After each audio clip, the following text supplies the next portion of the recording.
Hariom hello dear student. आज आपणो विषय है विज्ञान धोरण 8। आज આપણે આ વિડિયોમાં પ્રકરણ 5 થી 9 ની ચર્ચા કરીશું। પહેલા વિડિયોમાં તમે 1 થી 4 ની ચર્ચા કરી, હવે આ વિડિયોમાં તમે 5 થી 9 જે ચેપ્ટર છે એની ચર્ચા આપણે કરવાના છીએ, બરાબર। તો તમારે શું તૈયાર કરવું જોઈએ? તો તમને ખબર છે એક વાક્યવાળા પ્રશ્નોના જવાબ, વિકલ્પોવાળા પ્રશ્નોના જવાબ, ત્યારબાદ મુદ્દાસર પ્રશ્ન, આકૃતિ, પ્રયોગની તૈયારી કરતા રહેવાનું છે, બરાબર। હવે તમે આજે આપણે જોઈએ કે કેવા પ્રશ્નો પૂછાઈ શકે છે પ્રકરણ 5 માં, 6 માં, 7 માં, 8 માં, 9 માં, અને શું તમારે તૈયાર કરવાનું છે।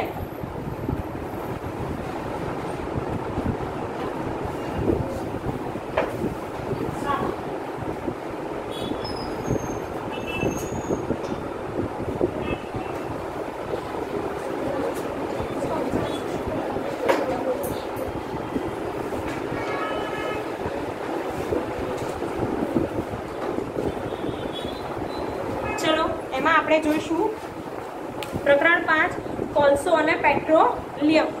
હવે કોલસો અને પેટ્રોલિયમ છે એમાં તમારે મેઇન પોઈન્ટ પહેલા શીખવાના છે પુનઃ પ્રાપ્ય કુદરતી સંસાધન અને પુનઃ અપ્રાપ્ય કુદરતી સંસાધન, બરાબર। જે ફરીથી કુદરતમાંથી મળી શકે વપરાશ કર્યા બાદ એને કહેવાય પુનઃ પ્રાપ્ય, જેમ કે સૂર્ય છે, પાણી છે, હવા છે વગેરે। પુનઃ અપ્રાપ્ય તમે જાણો છો કે આજના સમયમાં પેટ્રોલ ડીઝલનો વપરાશ કેવો થયો છે, વધી ગયો છે માનવ વસ્તી વધવાની સાથે। તો એક સમય એવો પણ આવી શકે કે જ્યારે પેટ્રોલિયમની અછત થાય, બરાબર। તમે આજનું ન્યૂઝપેપર જો વાંચ્યું હોય, તમે કરંટ ન્યૂઝ વાંચતા હો તો તમને ખબર પડે કે જ્યાં પેટ્રોલના કૂવા, તેલના કૂવા છે, ભંડારો છે, ત્યાં આગળ હવે પરિસ્થિતિ એવી આવી છે કે સૌથી જે મેઇન ભંડાર હતું ત્યાં આગળ અણુનો હુમલો થયો, બીજા દેશવાળાએ ત્યાં પરમાણુ હુમલો કર્યો છે એ તેલને લૂંટવા માટે, બરાબર। તમે ટીવીમાં જોશો અથવા તો ન્યૂઝપેપર વાંચો તો ખબર પડશે।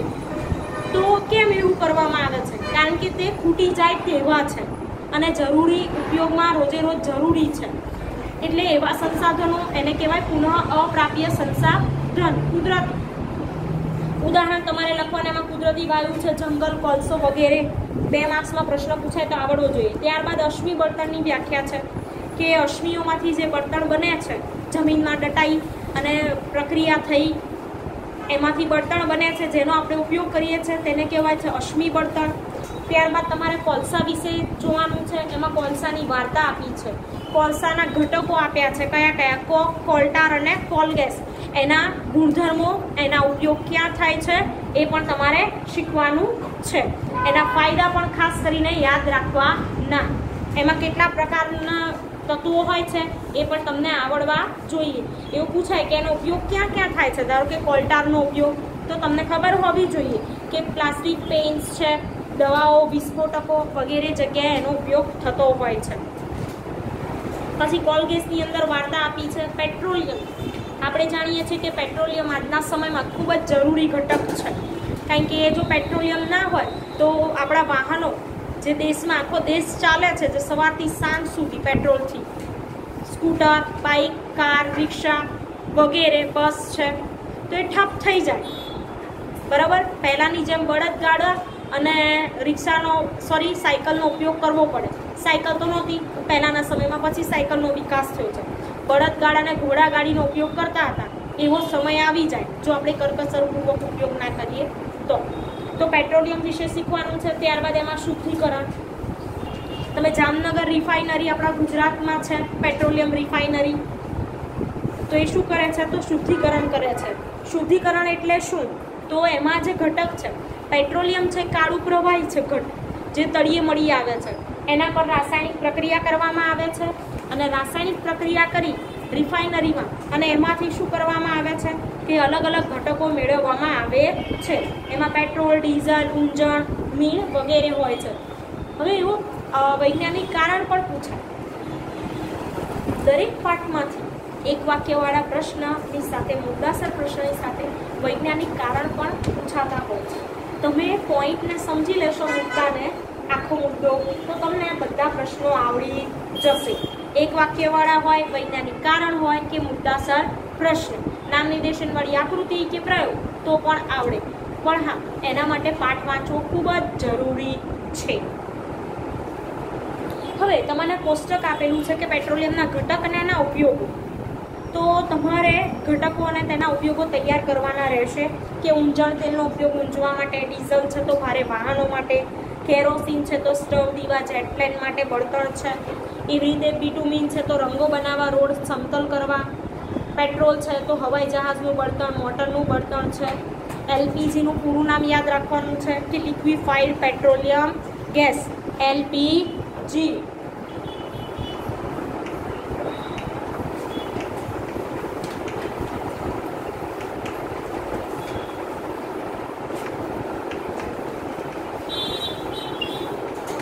અને સીએનજી કે તો કોમ્પ્રેસ્ડ નેચરલ ગેસ.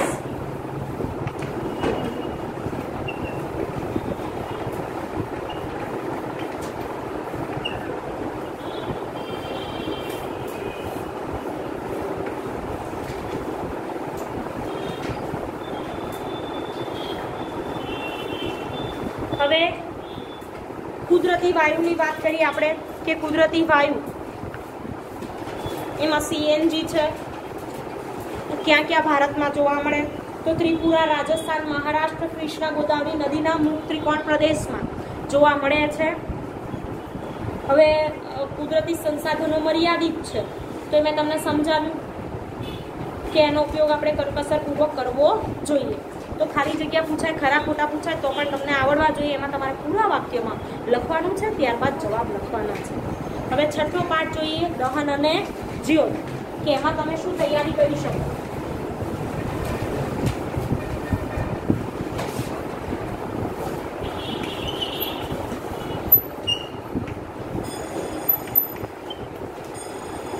દહન અને જ્યોત.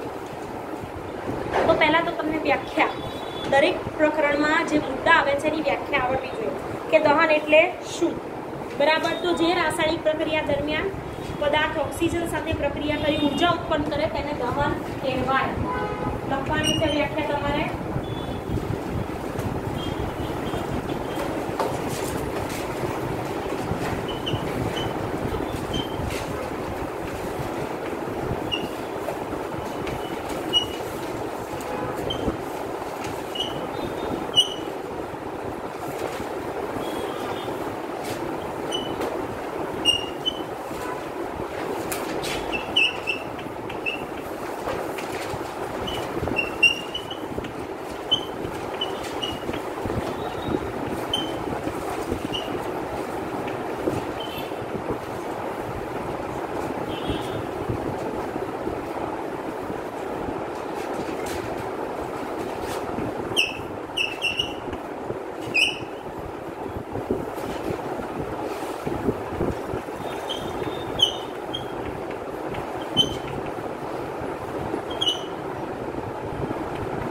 દહન કહે છે.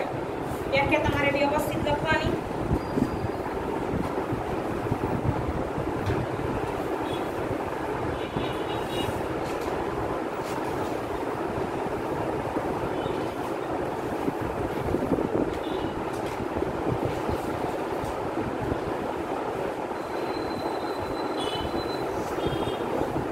ચાલો હવે આપણે આગળ જોઈશું. એમાં તમને ઘણા બધા પ્રયોગ આપ્યા છે. પછી વાત કરીએ દહનશીલ પદાર્થ, અદહનશીલ પદાર્થ. તો જે પદાર્થ સળગી ઉઠે તેને કેવા કહેવાય? દહનશીલ પદાર્થ. અને જે સળગે નહીં તેને કહેવાય અદહનશીલ પદાર્થ. એના ઉદાહરણ તમારે લખવાના છે. ત્યારબાદ તમે જાણો છો કે કોઈ પણ પદાર્થનું દહન થવા માટે શું જરૂરી છે? તો ઓક્સિજન, હવામાંનો ઓક્સિજન વાયુ જરૂરી છે તો જ દહન શક્ય છે. તો દહન માટે જરૂરી બાબત એવું વર્કશીટમાં પણ મેં પ્રશ્ન પૂછ્યો હતો. તમારે વર્કશીટ પર પણ ભાર આપવાનો, એકમ કસોટી પણ વાંચવાની, બરાબર, પાઠ્યપુસ્તક પણ વાંચવાનું રહેશે. તો ઓક્સિજનની વાત કરીએ આપણે. તમે જંગલના દાવા નળ વિશે સાંભળ્યું હશે કે જંગલમાં જે આગ લાગી ઉઠે એને દાવા નળ કહેવાય. તો એ શાના કારણે? તો ઓક્સિજન વાયુના કારણે. એ ઉપરાંત કોઈ વ્યક્તિને આગ લાગી હોય, તમે ઘણી જગ્યાએ આગ લાગવાની ઘટના સાંભળી હશે, જોઈ હશે ટીવીમાં ને સમાચારમાં. બરાબર છે. તો વ્યક્તિને જ્યારે આગ લાગે ત્યારે આગને ઓલવવી ખૂબ જ અઘરી થઈ જતી હોય છે. તો એના માટે કેમ જલ્દી આગ પકડી લે છે? તો એનું કારણ છે જ્વલન બિંદુ. દરેક પદાર્થ છે એ અમુક તાપમાને સળગી ઉઠે છે, એને કહેવાય એનું જ્વલન બિંદુ. તો તમારે એની વ્યાખ્યા પણ તૈયાર કરવાની છે કે જે નીચામાં નીચા તાપમાને સળગે તે પદાર્થને તેનું જ્વલન બિંદુ કહેવાય છે. પછી છે દિવાસળીના માથા પર કયા કયા હોય છે પદાર્થ? તો એમાં એન્ટીમની ટ્રાયસલ્ફાઇડ અને પોટેશિયમ ક્લોરેટ અને ફોસ્ફરસ સફેદ હોય છે. એ ઉપરાંત તમે ફટાકડા અને જે પદાર્થો હોય છે એમાં પણ આવી રીતે રાસાયણિક પદાર્થ ભરવામાં આવતો હોય છે. પછી વાત છે આગળ કે જ્વલનશીલ પદાર્થો. તો જે પદાર્થોનું જ્વલન બિંદુ નીચું હોય અને જ્યોત વડે સરળતાથી આગ પકડી ઉઠે એને કહેવાય જ્વલનશીલ પદાર્થ.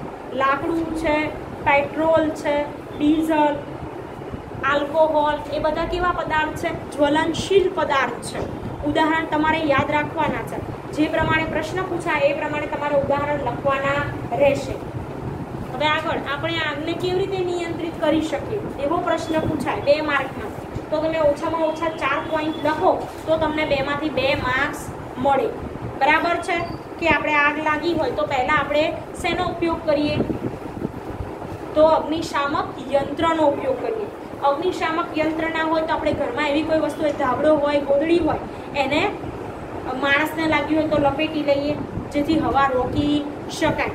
અમુક જગ્યાએ આગ લાગી હોય તો ત્યાં પાણીનો ઉપયોગ કરી શકાય છે. પાણી છાંટીએ તો. પેટ્રોલથી લાગી હોય આગ તો પાણી છાંટવું જોઈએ નહીં. બરાબર. અથવા તો વિદ્યુતથી આગ લાગી હોય ત્યાં પણ પાણીનો ઉપયોગ કરવો જોઈએ નહીં. તે હાનિકારક છે. મૃત્યુ પણ થઈ શકે, શોર્ટ સર્કિટ પણ થાય. તો અલગ અલગ પદાર્થનો ઉપયોગ થતા હોય છે. રેતી છે એનો પણ ઉપયોગ કરી શકાય. અગ્નિશામક યંત્રની વાત પાઠ્યપુસ્તકમાં આપેલી છે કે કેવી રીતે વર્ક કામ કરે છે. પછી છે દહનના પ્રકાર. હવે તમને ખબર છે દહનના પ્રકારમાં ઝડપી દહન એટલે કે ઝડપથી સળગી ઉઠે ને ઉષ્માને પ્રકાશ ઉત્પન્ન કરે તો એ કહેવાય ઝડપી દહન. પછી જેમાં અચાનક કારણ વગર ભડકો થઈ જાય એને કહેવાય સ્વયંસ્ફુરિત દહન. પછી વિસ્ફોટક એ પણ એક દહનનો જ પ્રકાર છે. આપણે ફટાકડા હોય એની પર જે અંદર જે પદાર્થોનો ઉપયોગ થાય છે એમાંથી વિસ્ફોટ થાય છે તો એ પણ દહન છે. હવે જ્યોત. આ પાઠમાં તમારે નામ નિર્દેશનવાળી આકૃતિ જ્યોતની તૈયાર કરવાની રહેશે. જ્યોતના 3 વિસ્તાર છે. બરાબર ને? ખબર જ હશે તમને કે એમાં મધ્ય વિસ્તાર, અંદરનો વિસ્તાર અને બહારનો વિસ્તાર. તો જ્યોતની નામ નિર્દેશનવાળી આકૃતિ તૈયાર કરજો. ઘણા પદાર્થ એવા હોય કે જ્યોત આપી શકે, ઘણામાં જ્યોત થતી નથી. પાઠ્યપુસ્તકમાં મીણબત્તીની જ્યોતની આકૃતિ આપેલી છે એ પ્રમાણે તમારે આકૃતિ દોરવાની, બધા નામ નિર્દેશન કરવાના. આકૃતિ પેન્સિલથી દોરવાની છે, નામ નિર્દેશન પેનથી કરી શકો છો તો જ માર્ક્સ મળશે. પછી વાત કરીએ આદર્શ બળતણ કોને કહેવાય? બરાબર કે એવું બળતણ આમ તો છે જ નહીં, પરંતુ જેમાં ઓછું પ્રદૂષણ થાય, ઝડપથી સળગી ઉઠે છે અને ઓછી અસર થાય, જે નુકસાન ઓછું પહોંચાડે એવા બળતણને કહેવાય આદર્શ બળતણ. તે આદર્શ બળતણ વિશે તમારે શીખવાનું રહેશે. ત્યારબાદ મીણબત્તીની કાર્યક્ષમતા. એમાં જે કોષ્ટક આપ્યું છે કેલરી મૂલ્યવાળું, એમાંથી વિકલ્પો છે, એક વાક્યવાળા પ્રશ્નોના જવાબ છે, પૂછાઈ શકે તે તમારે તૈયાર કરવાના છે. ત્યારબાદ છે ગ્લોબલ વોર્મિંગ. તમે જાણો છો કે કોઈ પણ પદાર્થ સળગે છે તો એમાંથી નકામા વાયુઓ ઉત્પન્ન થાય છે હાનિકારક, જેમ કે કાર્બન ડાયોક્સાઇડ, કાર્બન મોનોક્સાઇડ વગેરે, સલ્ફર ડાયોક્સાઇડ કે નાઇટ્રોજન ઓક્સાઇડ વગેરે વાયુ. એમાં કાર્બન ડાયોક્સાઇડનું પ્રમાણ કેવું હોય છે? ખૂબ જ વધારે. એ કાર્બન ડાયોક્સાઇડ વાયુ ક્યાં રહે છે? વાતાવરણ. જેના લીધે આપણું વાતાવરણ કેવું રહે છે? ગરમ, તાપમાન વધેલું રહે છે અને એ જે અસર છે એને કહેવાય ગ્લોબલ વોર્મિંગ. બરાબર. અને અત્યારે તમે કન્ડિશન જોઈ શકો છો કે ગ્લોબલ વોર્મિંગના કારણે ઉનાળો હજુ શરૂઆત થઈ છે તો પણ કેટલી ગરમી લાગે છે. પછી છે એસિડ વર્ષા. તો વાતાવરણમાં સલ્ફર ડાયોક્સાઇડ, નાઇટ્રોજન ઓક્સાઇડ જેવા વાયુ વરસાદની સાથે પાણીમાં ભળી પૃથ્વી પર આવે છે, જેના લીધે ઇમારતોને નુકસાન પહોંચે છે. તો એને કહેવાય એસિડ વર્ષા. હવે તાજમહાલની જ વાત કરી લઈએ આપણી કે તાજમહાલ આરસમાંથી બનેલો છે, વ્હાઇટ માર્બલ, પણ ધીમે ધીમે પીળો પડવા લાગ્યો છે. શેના કારણે? એસિડ વર્ષાના કારણે. તમારે આ પણ શીખવાનું છે. હવે વાત કરીએ 7મા ચેપ્ટરમાં તમારે શું તૈયાર કરવાનું. તો 7મું ચેપ્ટર જુઓ, વનસ્પતિ ને પ્રાણીઓનું સંરક્ષણ.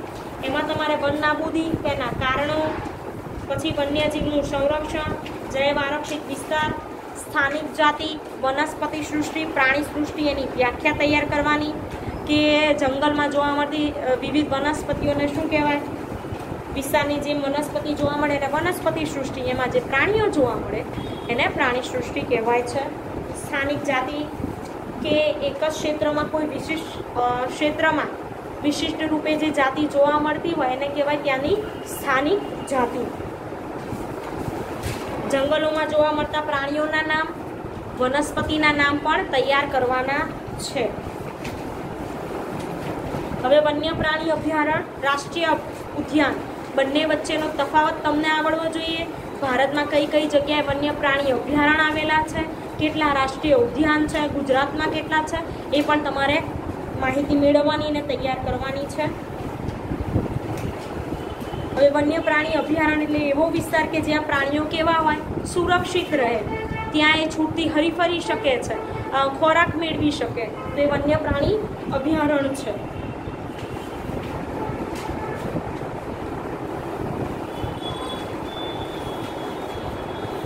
હવે આગળ વાત કરીએ રાષ્ટ્રીય ઉદ્યાન, તો ત્યાં પણ પ્રાણીઓ સુરક્ષિત રીતે રહી શકે છે. અને સાતપુડા રાષ્ટ્રીય ઉદ્યાન ભારતનું પ્રથમ આરક્ષિત જંગલ છે. પરીક્ષામાં પૂછાય એક વાક્યવાળા પ્રશ્નમાં તો તમને જવાબ આવડવો જોઈએ. પછી છે નાશપ્રાય જાત, એટલે કે કેટલીક જાતિઓ એવી છે કે ધીમે ધીમે હવે લુપ્ત થતી જઈ રહી છે, કે જે આપણી આસપાસ પણ જોવા મળતી નથી ને જંગલોમાં પણ જોવા મળતી નથી.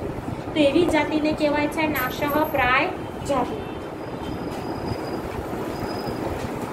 ત્યારબાદ રેડ ડેટા બુક, જેમ અમે તમારી હાજરીની માહિતી રાખીએ છીએ શાળામાં તમે જ્યારે આવો ત્યારે, બરાબર, કે વર્ગમાં કેટલા વિદ્યાર્થીઓ આવે છે, કેટલા આવતા નથી, અથવા તો વર્ગમાં કેટલા વિદ્યાર્થી છે એની માહિતી અમે રાખતા હોય, એમ આપણી આસપાસ જંગલમાં અને એમાં પ્રાણીઓ કેટલા છે, કેટલા પ્રાણીઓ લુપ્ત થઈ ગયા, બરાબર, કે રેડ ડેટા બુકમાં જે નાશપ્રાય જાતિ છે, જે લુપ્ત થઈ ગઈ જાતિ, એમની માહિતી રાખવામાં આવે છે, એને કહેવાય છે રેડ ડેટા બુક. ત્યારબાદ સ્થળાંતર, તમને ખબર છે કે ઘણા પક્ષીઓ અમુક અમુક ઋતુમાં એક દેશથી બીજા દેશ જતા હોય છે, તો એને કહેવાય સ્થળાંતર. છેલ્લે છે કાગળનું રિસાયકલિંગ, પુનઃ વનીકરણ, એટલે કે કાગળ આપણે જે ઉપયોગમાં લઈએ છીએ વૃક્ષમાંથી બને છે, તો એ કાગળો નકામા જે હોય એનો ફરીથી ઉપયોગ કરી અને એને ઉપયોગમાં લેવામાં આવે એને કહેવાય છે કાગળનું પુનઃ રિસાયકલિંગ, એટલે કે પુનઃ ચક્ર. ત્યારબાદ પુનઃ વનીકરણની વાત કરીએ તો આપણી આસપાસ હવે ઉદ્યોગો વધવા લાગ્યા, માનવ વસ્તી વધવા લાગી, એના કારણે શું થયું છે કે વૃક્ષો કપાતા ગયા, અને વૃક્ષો કપાતા ગયા એટલે ગ્લોબલ વોર્મિંગ વધી ગયું. તો ફરીથી આપણે વૃક્ષો વાવવા જોઈએ અને વૃક્ષોની દેખરેખ પણ રાખવી જોઈએ. ત્યારબાદ આપણે આગળ વાત કરીએ 8મું ચેપ્ટર, કોષ રચના અને કાર્યો.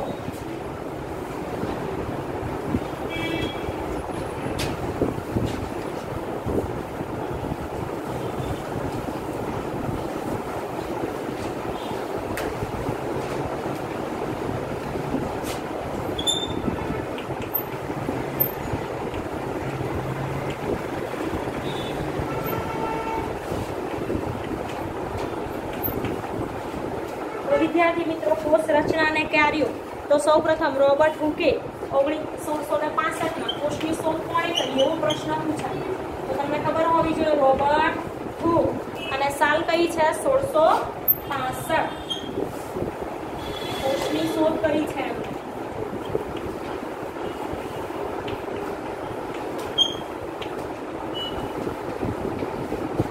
બરાબર. અને કોષ એવું પૂછાય કે કોષ એટલે શું, તો સજીવનો રચનાત્મક અને ક્રિયાત્મક એકમને કોષ કહે છે.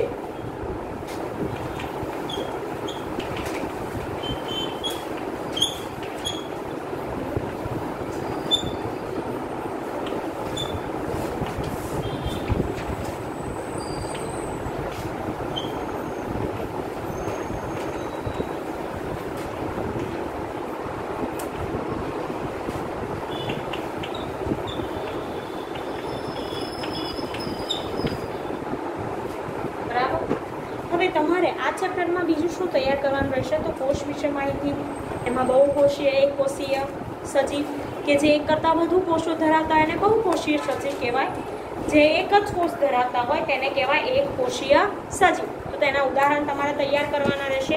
આકૃતિ છે, આકૃતિમાં તમારે ચેતાકોષ છે, વનસ્પતિ કોષ, પ્રાણી કોષ, ગાલનો કોષ, ડુંગળીનો કોષ એ બધા કોષો તૈયાર કરવાના રહેશે।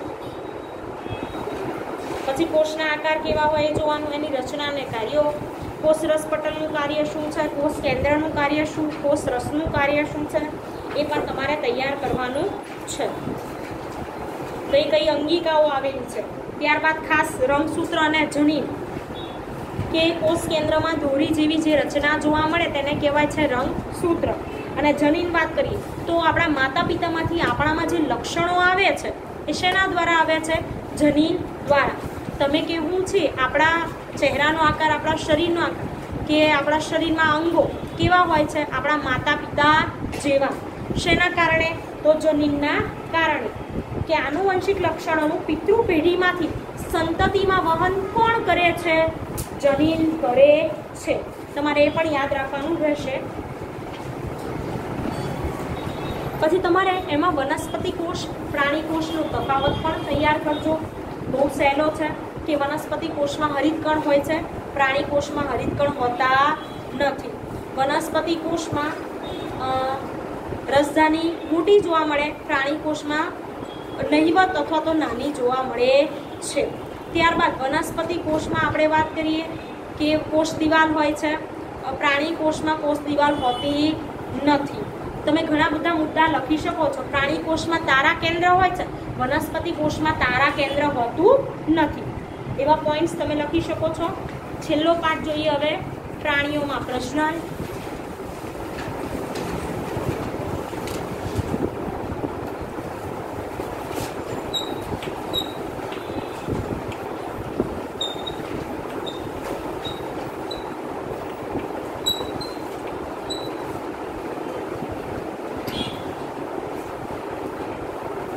હવે જુઓ પ્રાણીઓમાં પ્રજનન। તો વિદ્યાર્થી મિત્રો, આ પ્રકરણમાં તમારે પ્રજનન એટલે શું પહેલા તો વાત કરીએ કે દરેક સજીવ પોતાના જેવો બીજો સજીવ ઉત્પન્ન કરે છે તેને પ્રજનન કહેવાય। હવે પ્રજનનના પ્રકાર શીખવાના છે, લિંગી પ્રજનન અને અલિંગી પ્રજનન। લિંગી પ્રજનનમાં નર અને માદા બંનેમાંથી મળી અને જે સંતતિ ઉત્પન્ન થાય એ પ્રજનનને કહેવાય લિંગી પ્રજનન। એમાં નર અને માદા બંને જન્યુઓનું જોડાણ થાય છે, જ્યારે અલિંગી પ્રજનનમાં એવું થતું નથી। એમાં તમારે નર પ્રજનન, માદા પ્રજનન, તેની આકૃતિ, ફલન એટલે શું, બરાબર, કે બાળક કેવી રીતે ઉત્પન્ન થાય છે। ફલન એક કોષમાંથી બાળક જન્મ લે છે તો એની પ્રક્રિયા આપી છે એ પણ તમારે તૈયાર કરવાની। ટેસ્ટ ટ્યુબ બેબી તૈયાર કરવાનું, એમાં IVF એનું પૂરું નામ ઇન વિટ્રો ફર્ટિલાઇઝેશન। ત્યારબાદ અંતઃફલન, બાહ્ય ફલન વિશે શીખવાનું કે કોષની અંદર થાય તો અંતઃફલન, કોષની બહાર થાય તો બાહ્ય ફલન। શરીરની અંદર થાય અંતઃફલન, શરીરની બહાર થાય બાહ્ય ફલન। ઉદાહરણ તૈયાર કરવાના છે। અપત્ય પ્રસવી, અંડ પ્રસવી વિશે વ્યાખ્યા, તેના ઉદાહરણ, ભ્રૂણનો વિકાસ કેવી રીતે થાય છે। ત્યારબાદ હાઇડ્રામાં, અમીબામાં અલિંગી પ્રજનન જે થાય છે એના વિશે પણ તમે ટૂંક નોંધ તૈયાર કરી શકો છો। અને છેલ્લે ડોલીની વાર્તા, ક્લોન, બરાબર, કે કેવી રીતે પ્રથમ વાર બનાવવામાં આવી હતી ડોલી, એ ઘેટું છે, બરાબર, એનું ક્લોન કર્યું હતું। 5 જુલાઈ એનો જન્મ 1996માં થયો હતો અને પહેલું ક્લોન કરેલું સસ્તન હતું। તો વિદ્યાર્થી મિત્રો, મેં તમને આ વિડીયોમાં માહિતી આપી એ પ્રમાણે તમે તૈયારી કરજો, પાઠ્યપુસ્તકમાંથી પાઠનું વાંચન કરતા રહેજો તો તમે વધારે ને વધારે માર્ક્સ લાવી શકશો। Thank you.